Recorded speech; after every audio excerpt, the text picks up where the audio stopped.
ಮಂಡ್ಯದಲ್ಲಿ ಬಹಳ ದಿನ ಆಯ್ತು ಮಾಧ್ಯಮದವರನ್ನ ನೋಡಿ, ಬಹಳ ಖುಷಿ ಆಯ್ತು. ನಮ್ಮ ಮಂಜುನಾಥ್ ಪಾಪ ಮೊದಲಿಂದು ಓಡಾಡ್ತಾನೆ ಪಾಪ ಕನ್ನಡ ಅನ್ಕೊಂಡು.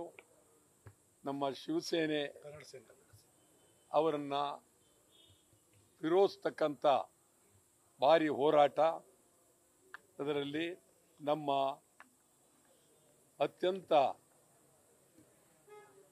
ಗೌರವಾನ್ವಿತ KR ಕುಮಾರ್ ಅವರು ಅವರ ಸಂಘಟನೆಯಲ್ಲಿ ಕನ್ನಡ ಸೇನೆ ಬಹಳ ಹೆಚ್ಚಿನ ರೀತಿಯಲ್ಲಿ ಬೆಳೆಸಿದ್ದಾರೆ. ಇವತ್ತು ಸುಮಾರು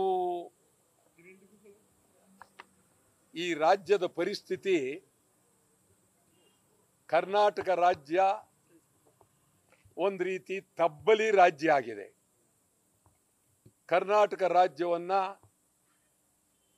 ಕೇಳೋರಿಲ್ಲ, ಕನ್ನಡಿಗರನ್ನ ಕೇಳುವ ಪ್ರಶ್ನೆನೇ ಇಲ್ಲ.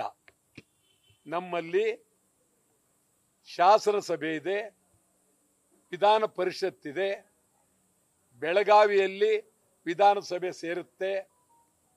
ಒಬ್ಬ ಶಾಸಕ, ಒಬ್ಬ ವಿಧಾನ ಪರಿಷತ್ ಸದಸ್ಯ, ಒಬ್ಬ ಮಂತ್ರಿ ಈ ರಾಜ್ಯದ ಬಗ್ಗೆ, ಗಡಿನಾಡಿನ ಬಗ್ಗೆ, ಹೊರನಾಡಿನ ಬಗ್ಗೆ, ಕನ್ನಡಿಗರ ಬಗ್ಗೆ ಇದುವರೆಗೂ ಒಬ್ಬ ಪ್ರಾಮಾಣಿಕವಾಗಿ ಮಾತಾಡಲಿಲ್ಲ.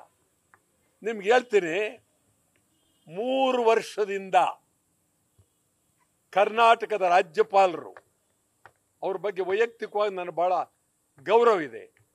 3 ವರ್ಷ ಕರ್ನಾಟಕದ ಗಂಡು ಮೆಟ್ಟಿದ ಈ ನಾಡು, ಈ ನಾಡಿನ ವಿಧಾನಸಭೆ ಜಂಟಿ ಅಧಿವೇಶನ ಉದ್ದೇಶಿಸಿ ರಾಜ್ಯಪಾಲರು ಹಿಂದಿಯಲ್ಲಿ ಮಾತನಾಡ್ತಾ ಇದ್ದಾರೆ. 3 ವರ್ಷದಿಂದ ನೀವು ಯಾಕೆ ಹಿಂದಿಯಲ್ಲಿ ಮಾತನಾಡ್ತೀರಿ? ನಮ್ಮದು ಕರ್ನಾಟಕ ರಾಜ್ಯ ಅಂತ ಹೇಳಿ ಒಬ್ಬರು ಕೇಳಲಿಲ್ಲ. ವಿಧಾನ ಪರಿಷತ್ ಸದಸ್ಯರಾಗ್ಲಿ, ವಿಧಾನಸಭೆಯ ಸದಸ್ಯರಾಗ್ಲಿ, ಮಂತ್ರಿಗಳಾಗ್ಲಿ ಒಬ್ಬರು ನಾನು ಇವರನ್ನು ನಿಜವಾಗಲೂ ಬಹಳ ತೀಕ್ಷ್ಣವಾಗಿ ಮಾತನಾಡೋದಾದ್ರೆ ಕನ್ನಡ ದ್ರೋಹಿಗಳು ಇವರು. ಇವರಿಗೆ ಮಾನ ಮರ್ಯಾದೆ ಗೌರವ ಸ್ವಲ್ಪ ಇಲ್ಲ. ನಮ್ಮ ಶಾಸನ ಸಭೆಯಲ್ಲಿ ಜಂಟಿ ಅಧಿವೇಶನದಲ್ಲಿ ಕನ್ನಡ ಬಿಟ್ಟು ಹಿಂದಿಯಲ್ಲಿ ಮಾತನಾಡತಕ್ಕಂಥ ರಾಜ್ಯಪಾಲರನ್ನ ವಿರೋಧಿಸದೆ ಇರ್ತಕ್ಕಂಥದ್ದು ಈ ರಾಜ್ಯದ ಚುನಾಯಿತ ಪ್ರತಿನಿಧಿಗಳು. ನಿಜವಾಗಲೂ ಗೌರವ ಇಲ್ಲ. ಇದು ಬಹಳ ಅತ್ಯಂತ ನೋವಿನ ಪ್ರಸಂಗ. ನಾನು ಇದನ್ನು ತೀವ್ರವಾಗಿ ಖಂಡಿಸ್ತೇನೆ. 22 ಕರ್ನಾಟಕ ಬಂದ್ನಲ್ಲಿ ರಾಜ್ಯಪಾಲರ ನಿರ್ಧಾರವನ್ನ ವಿರೋಧಿಸ್ತೇನೆ. ರಾಜ್ಯಪಾಲರು ಇನ್ನು ಮುಂದೆ ಕನ್ನಡದಲ್ಲೇ ಮಾತನಾಡಬೇಕು. ಹಿಂದಿಯಲ್ಲಿ ಬೇಕಾದ್ರೆ ಬರ್ಕೊಳ್ಳಿ, ಕನ್ನಡ ಪದವನ್ನ ಉಪಯೋಗಿಸಬೇಕು. ಪುಟಗಟ್ಟಲೆ ಭಾಷಣ ಬೇಡ, ಒಂದೇ ಪುಟ ಅದ್ಭುತವಾಗಿ ಜಂಟಿ ಅಧಿವೇಶನದಲ್ಲಿ ಕನ್ನಡದಲ್ಲಿ ಮಾತನಾಡಬೇಕು, ಕನ್ನಡದಲ್ಲಿ ಮಾತಾಡಲೇಬೇಕು.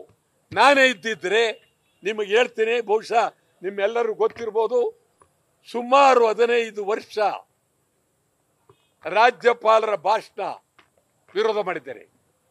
ಒಂದು ಹಂತದಲ್ಲಿ ಕಲಾಂ, ನಮ್ಮ ಖುರ್ಷಿದ್ ಆಲಂ ಅವರು ರಾಜ್ಯಪಾಲರು, ನನ್ನ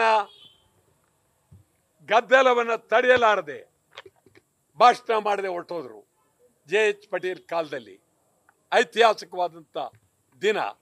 ನಾನು ಎಂದೂ ರಾಜ್ಯಪಾಲರನ್ನ ಇಂಗ್ಲಿಷ್ನಲ್ಲಿ ಮಾತಾಡೋದು ಬಿಟ್ಟಿಲ್ಲ. ಇನ್ನು ಹಿಂದಿಯಲ್ಲಿ ಮಾತನಾಡ್ತಾರೆ ಅಂತ ಹೇಳಿದ್ರೆ ಕೇಳ್ತಾ ಇರೋದು ರಾಜ್ಯಪಾಲರ ಹಿಂದಿ ಭಾಷಣ ಕನ್ನಡಿಗರಿಗೆ ಅವಮಾನ, ಕರ್ನಾಟಕ ಅವಮಾನ, ರಾಜ್ಯಕ್ಕೆ ಅವಮಾನ. ಇವತ್ತು ನಾವು ನಮ್ಮನ್ನ ಹೊಡಿತಾ ಇದ್ದಾರೆ. ಬೆಳಗಾವಿಯಲ್ಲಿ ಒಬ್ಬ ಚಾಲಕನನ್ನ ಮರಾಠಿಯವರು ಬೆಳಗಾವಿಯಲ್ಲಿ ಹೊಡೆದ್ರು. ಮಹಾರಾಷ್ಟ್ರ ಅಲ್ಲ. ಇಲ್ಲಿ ಇನ್ನು ಮುಂದೆ ಕನ್ನಡಿಗರಿಗೆ ಮಾರ್ವಾಡಿಗಳು, ಗುಜರಾತಿಗಳು, ಸಿಂಧಿಗಳು, ತಮಿಳರು, ತೆಲುಗರು, ಮಲಯಾಳಿಗಳು ಹೊಡಿತಾರೆ. ಎಚ್ಚರ ಆಗದೆ ಇದ್ರೆ ಈ ರಾಜ್ಯದಲ್ಲಿ ಬಹಳ ಕಷ್ಟ ಆಗುತ್ತೆ. ಕರ್ನಾಟಕ ಬಿಟ್ಟು ಹೋಗ್ಬೇಕು. ಕನ್ನಡ ಕಲಿತೀರಾ, ಬಿಟ್ಟು ಹೋಗ್ತೀರಾ, ಹೋಗ್ಬೇಕು ನೀವು. ಬೇಕಾಗಿಲ್ಲ ಮಾರ್ವಾಡಿಗಳು, ಸಿಂಧಿಗಳು, ಹಿಂದಿಗಳು, ಗುಜರಾತಿಗಳು, ತಮಿಳರು, ಮಲಯಾಳಿಗಳು ಬೇಕಾಗಿಲ್ಲ. 22ರ ಬಂದ್ ಕನ್ನಡಿಗರಿಗಾಗಿ, ಕರ್ನಾಟಕಕ್ಕಾಗಿ, ಕನ್ನಡಿಗರ ಬೇಡಿಕೆಗಾಗಿ, ಮಹದಾಯಿಗಾಗಿ, ಮೇಕೆದಾಟಿಗಾಗಿ, ಕಳಸಾ ಬಂಡೂರಿಗಾಗಿ, ಕನ್ನಡಿಗರ ಉದ್ಯೋಗಕ್ಕಾಗಿ, ಕೇಂದ್ರ ಸರ್ಕಾರದ ಧೋರಣೆ ಮಲತಾಯಿ ಧೋರಣೆಗಾಗಿ ಕನ್ನಡಿಗರ ಪರವಾಗಿ ಕರ್ನಾಟಕ ಬಂದ್ 22. ನಾಳೆ ಬೆಳಗ್ಗೆ ಇಡೀ ಸಮಗ್ರ ನಾಡಿನ ಒಂದು ಶಕ್ತಿಯನ್ನ ಪ್ರದರ್ಶನ ಮಾಡುವ ಸಭೆ ನಾಳೆ ಬೆಳಗ್ಗೆ 11:30 ಗಂಟೆಗೆ ವುಡ್ಲ್ಯಾಂಡ್ಸ್ ಹೋಟೆಲ್ನಲ್ಲಿ. 22ನೇ ತಾರೀಕು ಬೆಳಗ್ಗೆ ಟೌನ್ ಹಾಲಿಂದ ಮೆರವಣಿಗೆ ಸ್ವಾತಂತ್ರ್ಯ ಉದ್ಯಾನದವರೆಗೆ ಇಡೀ ರಾಜ್ಯದ ಮೂಲೆ ಮೂಲೆಯಲ್ಲಿ ಬಂದ್ ಆಚರಿಸಲೇಬೇಕು. ಇಡೀ ರಾಜ್ಯದ ಎಲ್ಲ ಕಡೆ ಬಂದ್ ಆಚರಿಸಲೇಬೇಕು. ರೈತರನ್ನ ಗುಲಾಮರನ್ನಾಗಿ ಮಾಡಿದ್ದಾರೆ. ರೈತರ ಜಮೀನನ್ನ ಹೊರ ರಾಜ್ಯದವರು ಮಾರ್ತಾ ಇದ್ದಾರೆ. ಬಳ್ಳಾರಿಯಲ್ಲಿ ಒಬ್ಬ ವ್ಯಕ್ತಿಗೆ ಜಿಂಡಾಲ್ ಕಂಪನಿಗೆ ಸುಮಾರು 11,000 ಎಕರೆ ಪ್ರದೇಶವನ್ನ ಕರ್ನಾಟಕ ಸರ್ಕಾರ ಮಾರಿದ್ದಾರೆ. 1 ಎಕರೆಗೆ ಈಗ ಮಾರಿದ್ರು 1,50,000. ಅದು ಕಡಿಮೆ ಅಂದ್ರೆ 25 ಲಕ್ಷ. ಲೂಟಿ ಹೊರಗಡೆಯವರು, ಎಲ್ಲ ಹೊರಗಡೆಯವರ ಕಾರ್ಖಾನೆಗಳು, ಕೆಲಸ ಇಲ್ಲ, ಕನ್ನಡಿಗರಿಗೆ ಉದ್ಯೋಗ ಇಲ್ಲ. ಕನ್ನಡಿಗರ ಪರಿಸ್ಥಿತಿ ಕಣ್ಣೀರು. ಕನ್ನಡಿಗರಿಗೆ ಉದ್ಯೋಗ ಕೊಡದೇ ಇದ್ದರೆ ಕಾರ್ಖಾನೆಗಳು ಬೇಡ ಕರ್ನಾಟಕಕ್ಕೆ.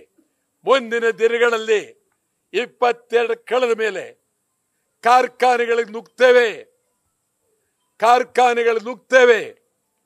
ಕನ್ನಡಿಗರಿಗೆ ಉದ್ಯೋಗ ಕೊಡಿ ಅಂತ ಹೇಳಿ ಒತ್ತಾಯ ಮಾಡ್ತೀವಿ.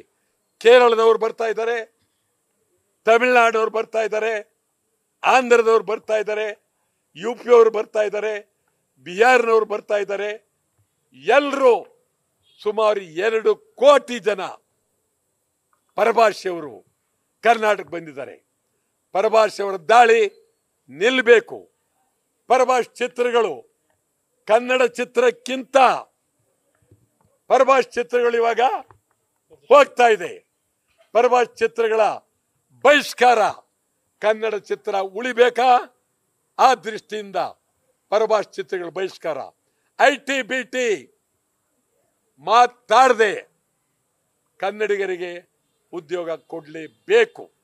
22 ಕರ್ನಾಟಕ ಬಂದ್ ನಾಡಿಗಾಗಿ, ಕನ್ನಡಿಗರಿಗಾಗಿ ಕರ್ನಾಟಕ ಬಂದ್. ಮತ್ತು ತಮಿಳುನಾಡಿನಲ್ಲಿ 22ನೇ ತಾರೀಕು ದಕ್ಷಿಣ ರಾಜ್ಯಗಳ ಸಭೆಯನ್ನ DMK ಸ್ಟಾಲಿನ್ ಕರೆದಿದ್ದಾರೆ. ಅಲ್ಲಿಗೆ ನಮ್ಮ ಸರ್ಕಾರ ಹೋಗಕ್ಕೆ ಕೊಟ್ಟಿದ್ದಾರೆ. ಮೇಕೆದಾಟನೆ ನೀವು ಮಾಡಿಕೊಳ್ಳಲಿಲ್ಲ. ಈಗ ನೀವು ಸ್ಟಾಲಿನ್ ಮುಂದೆ ಹೋಗಿ ಕೂತ್ಕೊಳ್ಳೋದಕ್ಕೆ ನಾಚಿಕೆ ಇಲ್ವ ನಿಮಗೆ? ಯಾವುದೇ ಕಾರಣಕ್ಕೂ ಸ್ಟಾಲಿನ್ ಸಭೆಗೆ ಹೋಗಬಾರದು. ಸ್ಟಾಲಿನ್ ಸಭೆ ದೇಶದ ವಿರುದ್ಧ ಒಂದು ಕೆಟ್ಟ ವಾಸನೆ ಬರುವಂತ ಸಭೆಯನ್ನ ಬಹಿಷ್ಕರಿಸಬೇಕು ಅಂತೇಳಿ ಒತ್ತಾಯ ಮಾಡ್ತೀವಿ.